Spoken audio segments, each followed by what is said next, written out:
Je suis dangereusement en forme.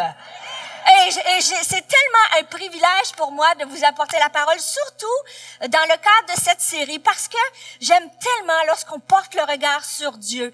Et la semaine dernière, Pasteur Claude a amené un message tout à fait extraordinaire. Qui était là la semaine dernière? Ah, dis à ton voisin, fais comme lui ou fais comme elle. Faut que tu reviennes. Je veux vous inviter à ne pas manquer une seule de ces réunions-là. La semaine dernière, Pasteur Claude a amené la parole sur le Jéhovah Elohim, le Dieu créateur tout-puissant, celui qui crée à partir de rien, celui qui a fait les cieux et la terre à partir d'une source d'énergie, le Dieu le plus puissant, avec l'énergie la plus puissante qui peut créer à partir de rien. Il a aussi le Dieu qui met la lumière dans les plus sombres ténèbres. Il n'a que dire que la lumière soit et la lumière fut. Amen. Prends-le pour toi aujourd'hui. Dans les plus sombres ténèbres de ta vie, le Seigneur peut créer une lumière. Il a créé à partir de quelque chose qui est tohu-bohu, désordonné. Il a créé un univers parfaitement complexe, précis, régulé d'une façon extraordinaire. Et en plus, Pasteur Claude nous a parlé que ce grand Dieu créateur-là, il transcende tout. Il transcende sa création. Il transcende le temps. Il transcende la matière. Il est partout. Il est un Dieu puissant, mais il est un Dieu personnel. Amen. Êtes-vous heureux ce matin de savoir que ce grand Dieu de l'univers te connaît personnellement? Quel privilège! Le Dieu de l'univers me connaît, moi, Stéphanie. Et c'est fascinant parce que dans le livre d'Ésaïe, c'est écrit, celui qui tient l'univers dans ses mains. Imaginez l'univers, les milliards et les milliards et les milliards d'étoiles qu'il connaît chacune par leur nom, te connaît toi ce matin. Et ça nous dit, celui qui tient l'univers dans les mains prend sa brebis et la colle contre sa poitrine. Prends-le pour toi. Ce Dieu de l'univers est ici ce matin. Et aujourd'hui, nous allons faire la lumière sur le Dieu de paix. Et le Dieu, autant Dieu de l'univers est puissant, autant Dieu est aussi puissant pour te donner sa paix à travers toutes les situations de ta vie. Et lorsqu'on parle du mot paix, shalom, dis à ton voisin shalom. Dis en hébreu, un vrai, shalom. Et dis à l'autre à côté de toi, je te souhaite le shalom de Dieu. Et on rit, mais la première fois que le Dieu de paix a été associé à Dieu, c'est dans le livre des Juges. Et on va voir avec l'histoire de Gédéon un peu courtement pour voir comment c'est arrivé. Mais en hébreu, le mot shalom veut dire bien-être. Dites n'importe quand vous voulez avoir le shalom de Dieu dans votre vie. Bien-être. Amen. Santé. Prospérité. Moi, j'ai pas dit postérité, hein. Moi, j'ai 2 enfants, c'est terminé. Prospérité, paix, quiétude, tranquillité, contentement, paix en temps de guerre. Et c'est exactement alors que Gédéon fait face à le peuple d'Israël et Gédéon sont sous l'oppression des Madianites. Et Gédéon est là, ils sont tellement oppressés que l'ennemi vient, il les pille, il les vole. Et Gédéon est dans un état de sa vie où il se cache dans une montagne. Et vous connaissez peut-être le texte, c'est là que l'Éternel va venir parler à Gédéon. Vous savez, quand il a dit, l'ange de l'Éternel est apparu à Gédéon, et l'Éternel a dit à Gédéon, alors qu'il était au plus bas de sa vie, alors qu'il est opprimé, alors qu'il est découragé, il dit, lève-toi, vaillant héros. Et j'aime la parole de Dieu parce que elle est prophétique. Elle voit en Gédéon un homme qui est découragé, caché, puis elle voit en lui, tu vas être un héros. Et ça continue par la suite. Et Gédéon lui dit, mon Seigneur, c'est l'Éternel avec nous. Pourquoi toutes ces choses nous ont arrivé? Et vous connaissez toute la suite de l'histoire. Gédéon, je suis le plus petit en Israël. Je serai jamais capable. Avez-vous des Gédéons en vous, des fois? Et Gédéon est dans une situation de sa vie où il voit l'ennemi plus grand que Dieu. Et à un moment donné, le Seigneur lui dit, va avec la force que tu as. Et c'est à ce moment-là, quand Gédéon saisit la parole, qu'il voit que l'Éternel lui donne cette assurance-là. Et c'est là qu'on voit dans le livre des Juges, chapitre 6, versets 23 à 24, il va dire, mais l'Éternel lui dira sur toi, n'aie pas peur, sois en paix, tu ne mourras pas. Dieu parle à Gédéon. Il lui dit, même si tu es oppressé, même si tu ne vois pas la victoire, je suis avec toi, n'aie pas peur. Tu ne mourras pas. Et Gédéon construisit à cet endroit un autel à l'Éternel et lui donna pour nom l'Éternel qui assure la paix, l'Éternel paix. Et ça dit, cet autel existe encore aujourd'hui à Ophrah, un village du groupe familial d'Abiézer. L'Éternel se fait connaître à Gédéon et lui dit, c'est moi qui va te donner la paix. Je suis l'Éternel paix. Et dans l'évangile de Matthieu, on nous rapporte en fait qu'après ça, Dieu s'est fait chair. Jésus, quand il est venu sur cette terre, il était 100% humain et 100% divin. Et dans Matthieu, chapitre 1, verset 23, il est écrit, « Voici, la Vierge sera enceinte, elle enfantera un fils et on lui donnera le nom d'Emmanuel, ce qui signifie Dieu avec nous. » Et c'est fascinant parce que ce Dieu Emmanuel qui est avec nous a été aussi prophétisé dans le livre d'Ésaïe que celui qui est né, un enfant sera donné, un fils nous est donné, et la domination reposera sur son épaule. On l'appellera admirable, conseiller, Dieu puissant, Père éternel et prince de la paix. Et la bonne nouvelle, le Dieu tout-puissant, le Dieu Emmanuel avec nous, il s'est dit qu'il est tout-puissant, il est Père éternel et il est le prince de paix. Le prince de paix habite dans ton cœur. Amen. Il est possible d'avoir la paix à travers les circonstances de la vie. Dans l'évangile de Jean, chapitre 14, verset 27, et si vous prenez des notes, c'est tellement important, ça dit, c'est Jésus qui parle, il dit, je pars, mais je vous laisse ma paix. C'est ma paix que je vous donne. Je ne vous la donne pas comme le monde donne. Et c'est fascinant que lorsqu'on connaît Jésus-Christ, qu'on a accepté Jésus comme notre sauveur et Seigneur personnel, nous avons accès à une paix qui dépasse toute intelligence. Une paix que seul Jésus peut te donner. Une paix pas comme le monde te donne, pas par le plaisir qu'il te donne, pas une paix quand tout va bien, une paix même quand tout va mal. Êtes-vous avec moi?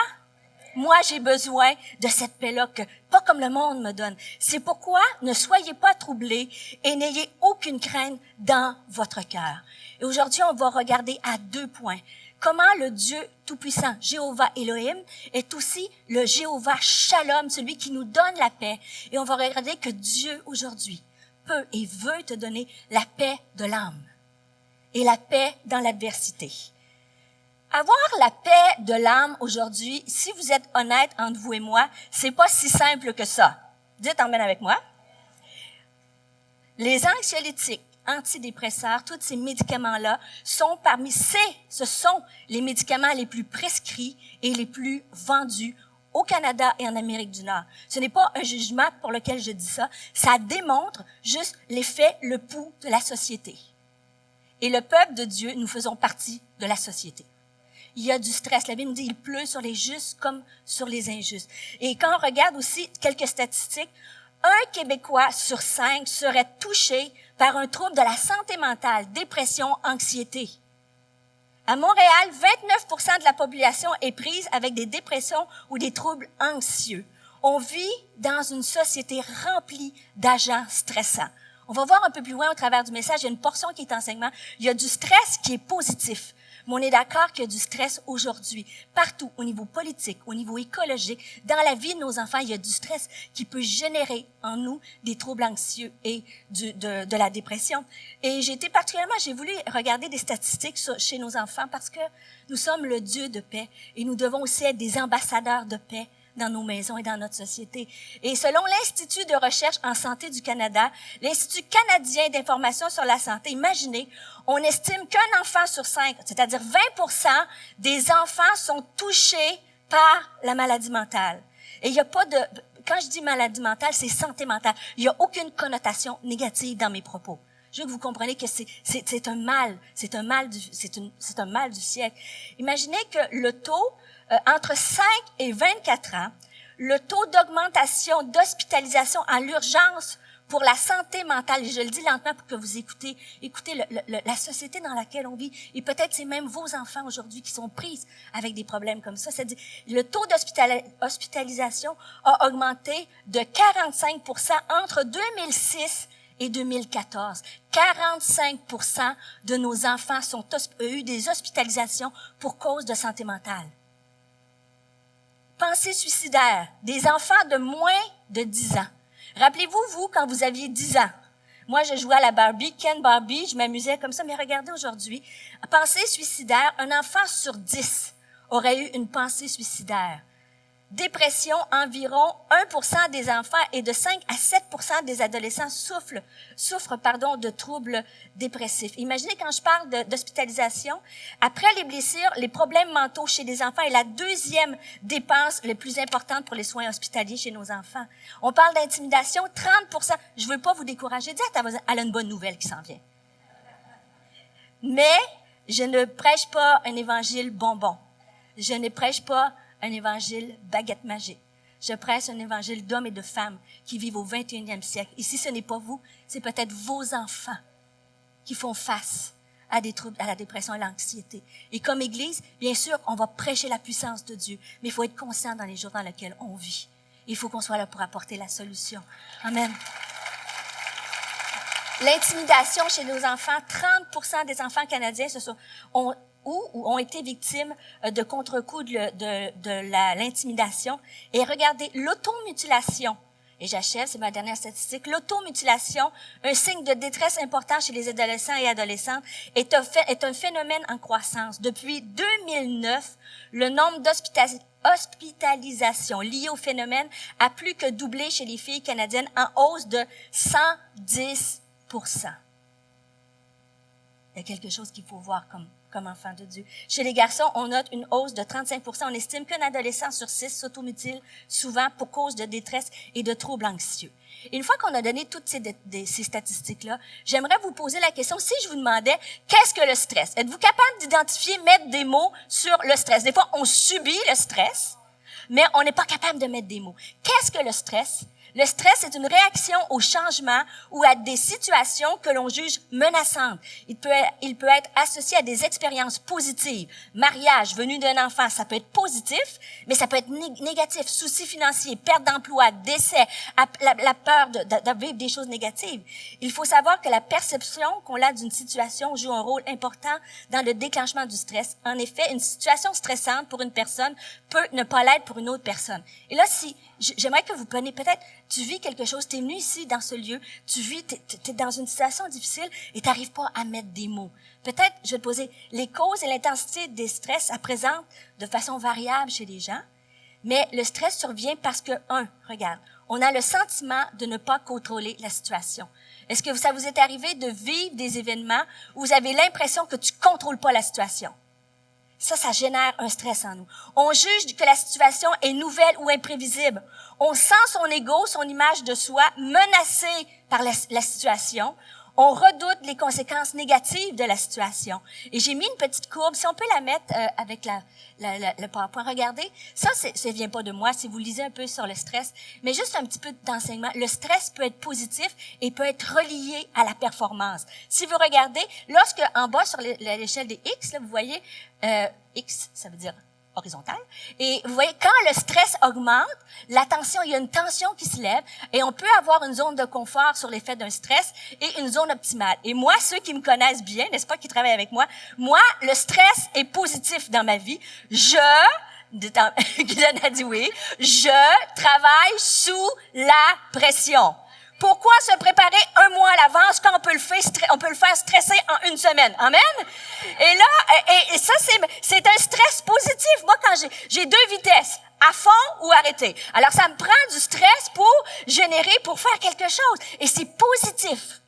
Mais à un moment donné dans la vie, que ce soit des situations personnelles, familiales, financières, au boulot, le stress augmente. Et là, tu passes dans l'autre zone. Là, tu deviens fatigué, tu te sens débordé, tu perds de la santé, tu deviens comme déprimé. Et ça, c'est le stress négatif. Et c'est important de bien gérer son stress pour être dans la portion positive. Amen. Et quand on est stressé, quand on est dans la zone négative, est-ce que vous connaissez le hamster qui tourne? Est-ce que vous avez déjà eu un hamster dans votre tête? Dites que je suis pas tout seul d'avoir un hamster. Si on met la diapositive qui arrive, regarde, un hamster qui tourne, c'est exactement ça.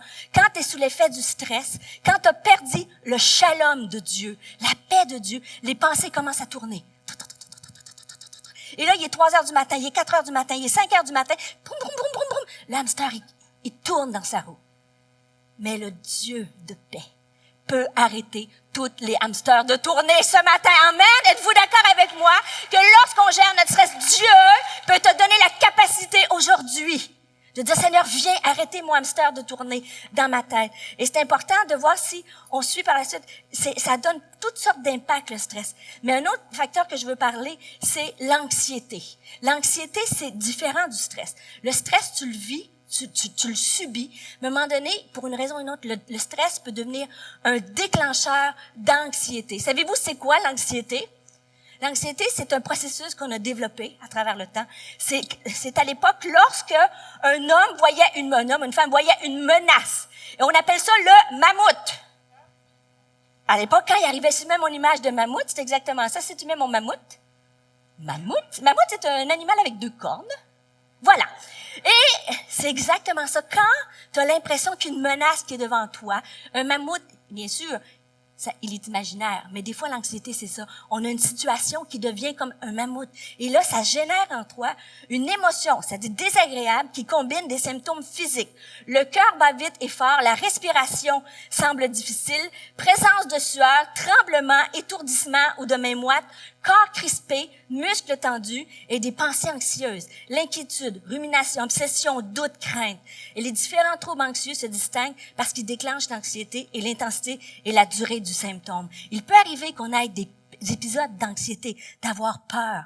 Mais il y a des fois, par le temps, on peut développer des troubles anxieux. Et là, au fur et à mesure, les mammouths arrivent dans ta vie et pourtant, les mammouths n'existent pas, mais ils viennent t'empoisonner l'existence. Moi, j'ai pas honte de ça. Il y a eu des moments dans ma vie, situations difficiles, où il y avait des mammouths, où je craignais pour certaines choses de ma vie. Et je vous dis, à travers, avec de l'aide, bien sûr, il y a l'équipe des soins pastoraux aussi, Pasteur Daniel est là, on peut aller chercher, il y a de l'aide pastorale. Vous n'êtes pas obligés de souffrir d'anxiété, de dépression, de troubles anxieux. Mais la bonne nouvelle aussi que je vais vous dire, c'est que le Seigneur, autant qu'il peut arrêter les hamsters de tourner, il peut faire fuir les mammouths de nos vies. Est-ce que les mammouths vont peut-être rester? Mais la façon de voir la situation, le Dieu de paix, Shalom, le Dieu Elohim qui crée à partir de rien, peut venir déposer cette paix-là dans votre cœur. Est-ce que vous voulez cette paix-là? Est-ce qu'il y en a que vous avez besoin? Il n'y a pas de gêne. Est-ce que tu as besoin de la paix? Aujourd'hui peut être un jour de libération où l'anxiété, la tristesse, l'insomnie, ça dit dans la parole, je me couche et je me m'endors en paix, car toi seul me donnes la sécurité dans ma demeure. Il y a une paix pour les enfants de Dieu. Vous regardez un texte, le premier texte que je veux partager avec vous. David était un homme qui a su contrôler ses pensées et ses peurs. Et j'aime tellement, David était un homme selon le cœur de Dieu, et j'aime cet homme-là parce que la Bible nous le révèle tellement humain. C'est-à-dire David, c'est le même homme que lorsqu'il vit une situation difficile, il va dire « Je suis comme un vase brisé ». Et moi, je peux me reconnaître en David. Mais il y a un autre jour, David est capable de maîtriser, par la grâce de Dieu, ses pensées, et il va se tenir devant le grand Goliath, et il va dire, tu es qui, toi, pour insulter le roi des armées? Amen? Est-ce qu'il y a des Goliaths dans ce lieu? Est-ce qu'on peut passer de vase brisé à tu es qui, toi, mon mammouth, pour te tenir devant moi? Et on va regarder à travers ce texte-là. Et c'est un texte que vous connaissez, la plupart d'entre vous. Et ça s'appelle, lorsque David fait face au mammouth Goliath. Et je suis convaincue qu'à ce moment-là, il y a eu toute l'armée d'Israël était anxieux. On les savait craintifs parce qu'ils avaient une vraie menace. Et le texte prend place dans la vallée des Térébintes. Et il y a d'un côté, les Philistins, avec Goliath, un grand géant, et de l'autre côté, le peuple d'Israël. Et David arrive, lui, pour aller porter le lunch, et il voit son peuple se faire menacer. Et là, on le voit se lever en héros. Et on va regarder dans 1 Samuel, chapitre 17, au verset 8, ça dit, le Philistin, et on parle bien sûr de Goliath, qui fait face à l'armée d'Israël, le Philistin s'arrêta, et s'adressant aux troupes d'Israël en rangée en bataille, il leur cria, « Pourquoi sortez-vous pour vous ranger en bataille? Ne suis-je pas le Philistin et n'êtes-vous pas des esclaves de Saül? » Transposez ça au 21e siècle. Des fois, là, on se couche le soir, là, puis on a un mammouth Goliath là, qui vient dans ta tête, puis il vient dire, « C'est quoi que tu fais, toi, à l'église, à tous les dimanches? » Ça vous est jamais arrivé? Puis là, il vient, là, l'hamster, il commence. Il se mêle de hamster à mammouth. Et là, puis là, il commence à te dire, ce que tu vis dans ta famille, là, ton enfant, là, il reviendra jamais à Dieu. Hein? Puis, tu sais, là, cette situation-là, ton mariage, là, il n'y en a pas de solution. Et c'est exactement ce qui arrive. T'as Goliath qui est là, puis t'as tout le peuple d'Israël, et il y a une vraie menace. Et là, ça dit par la suite, le Philistin dit encore, je jette en ce jour un défi à l'armée d'Israël. Donne-moi un homme et nous nous battrons ensemble. Il est immense, Goliath. Et Saül et tout Israël entendirent ces paroles du Philistin. Ils furent effrayés et saisis d'une grande crainte. Et arrêtez-vous un instant. Saül était un homme de guerre. Saül, il se promenait pas avec des pétales de rose, là. C'était un guerrier. Vous savez, Saül a tué ses 1000, David ses 10 000. Il en a toujours bien tué 1000. Et à travers le temps, encore plus. Et même cet homme de guerre-là est face à une situation et ils sont effrayés. Et ça peut nous arriver dans chacune de nos vies. Et la suite du texte, au verset qui suit, ça dit, le Philistin regarda et lorsqu'il aperçut David, il le méprisa, ne voyant en lui qu'un enfant blond et d'une belle figure. Et ça, c'est exactement encore là. L'ennemi de tes pensées, les peurs. Tu penses-tu que Dieu, il a vraiment la capacité de faire ça dans ta vie?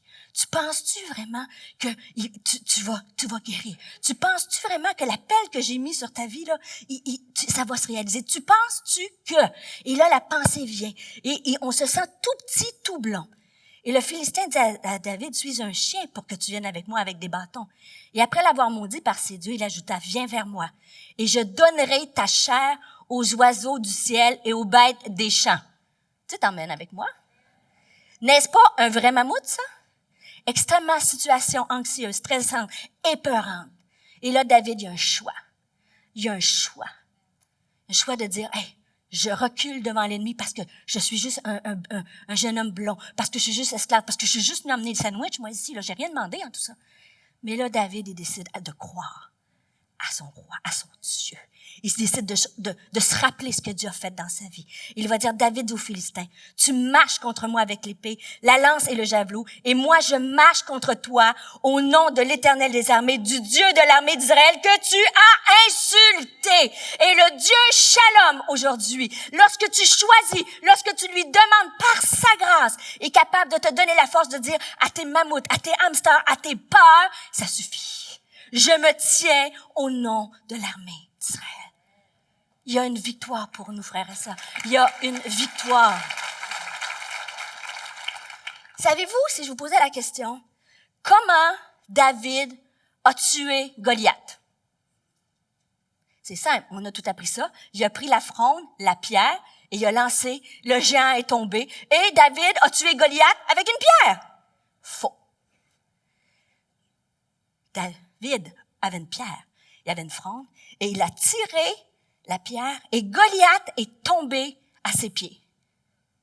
Et c'est avec, et on va lire le texte, quand Goliath est tombé à ses pieds, il a pris son épée, il a perforé le cœur de Goliath. Et en plus, tranché la tête et emmené la tête géant en signe de victoire. Alléluia! Ce qui veut dire que Dieu, avec ce que tu as dans tes mains, a la capacité de mettre tes Goliaths à ta portée. Et toi, par l'épée de la parole, tu peux tuer ton Goliath, ton ennemi, tes pensées négatives, et couper la tête et les emmener en signe de victoire. Alléluia! David est un homme de la même nature que vous et moi. Il n'y a pas de Goliath trop grand pour Dieu. Jéhovah Elohim et Jéhovah Shalom est capable de mettre tes Goliaths à ta portée. Il y a un témoignage que je veux partager avec vous. C'est un témoignage d'une femme policière qui vient à l'église. Vous savez, être policier, ça génère du stress. Et elle a amené son témoignage au elle, et je lui ai demandé qu'elle me l'écrive. Et elle a été victime de troubles anxieux, de stress, et Dieu l'a complètement délivrée.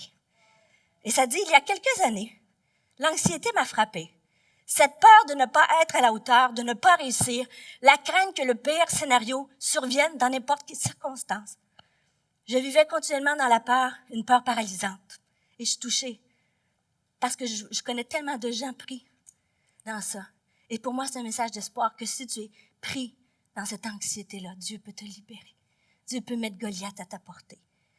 Elle dit, selon moi, plusieurs facteurs peuvent être à l'origine des troubles d'anxiété. Et je pense que la crainte qui s'installe progressivement de façon à ce que lorsqu'on se rend compte que ça ne va pas, c'est difficile de reprendre le contrôle de ses pensées. Je suis policière de formation depuis plus de 15 ans. J'ai vu des situations de détresse humaine et des comportements de l'être humain à son pire au fil des années. Étant exposé quotidiennement à ces types de dossiers, mon échantillonnage de la réalité est biaisé. Je pense que cela a contribué à mes craintes et au fait que j'imaginais le pire partout, surtout en ce qui concerne les enfants, étant maman de 2 enfants. J'avais souvent des pensées de crainte, de ne pas être à la hauteur comme mère, dans mon travail, comme épouse, bref, dans toutes les sphères de ma vie. C'est épuisant de vivre comme ça. Je priais régulièrement pour m'en sortir. Le problème avec l'anxiété, c'est que lorsqu'on la vit, c'est difficile de mettre des mots et ça peut être embarrassant d'en parler parce que certaines personnes peuvent banaliser la situation et avoir des propos tels que « c'est dans ta tête ». Voyons donc, pense à autre chose, raisonne-toi. Ceux qui vivent l'anxiété savent que c'est vraiment difficile. Et là, par la suite, elle va parler de son mari qui a eu plusieurs examens médicaux. Il a été radiographié avec un problème de gorge et puis finalement, il a été détecté avec un anévriste au cerveau. Et vous pouvez vous imaginer, l'anévriste pouvait se rupturer dans tout temps et avoir cet anévriste-là, je veux dire, et ça l'a généré à ce moment-là une période d'anxiété incroyable dans sa vie. Elle a partagé ça avec des gens de la Ligue, elle travaillait à la Ligue, elle est allée chercher de l'aide aux soins pastoraux. Elle dit, durant les moments les plus difficiles, j'ai réalisé à quel point on croit si facilement les mensonges de l'ennemi au lieu de saisir les promesses que Dieu a pour nous. La peur m'empêchait de vivre. J'ai décidé de remettre ce fardeau à Dieu, de me confier à lui. Je suis aussi allée chercher de l'aide, comme elle dit. Selon moi, semer le sentiment de crainte est l'arme de destruction numéro 1 de l'ennemi. Ces craintes peuvent devenir tellement intenses qu'elles nous empêchent de marcher vers notre destinée. Il faut refuser ces pensées et les remplacer par les promesses de Dieu. Il est possible de s'en sortir. Je vis maintenant librement. Amen. Il y a une paix pour les gens qui traversent des périodes difficiles. Mais il y a une décision qu'on doit faire. Quand je vous ai parlé de ce texte-là de David et Goliath, a pris place dans la vallée des térébintes. Mais David aussi a vécu des moments dans la vallée de l'ombre de la mort. Et vous connaissez le psaume 23 écrit par David, ça dit « Quand je marche dans la vallée de l'ombre de la mort, je ne crains aucun mal, car tu es avec toi, ta houlette et ton bâton me rassurent. Tu dresses devant moi une table en face de mes adversaires, tu oins d'huile ma tête et ma coupe déborde. » Et on connaît bien le psaume 23, « L'Éternel est mon berger, je ne manquerai de rien. » Mais quand vous regardez les textes, je ne sais pas si vous êtes déjà posé la question, quelle est cette table? Tu dresses une table en face de mes adversaires. Vous êtes-vous déjà posé la question? Et je me dis, qu'est-ce que c'est cette table-là? Une chose est sûre, c'est que la Bible, elle est vraie. Elle nous dit que oui, tu vas avoir de l'adversité. La Bible est vraie, elle dit oui, ça se peut que tu marches un certain moment dans la vallée de l'ombre de la mort. Mais je vais placer cette table-là de communion avec toi. Et c'est exactement la table que Dieu place. Alors, c'est une table de communion. Et c'est fascinant parce que tu dis, tu dresses devant moi une table et tu oins d'huile ma tête et ma coupe déborde. Et c'est dans cette table-là de communion que Dieu peut venir renouveler nos pensées et nous redonner la joie.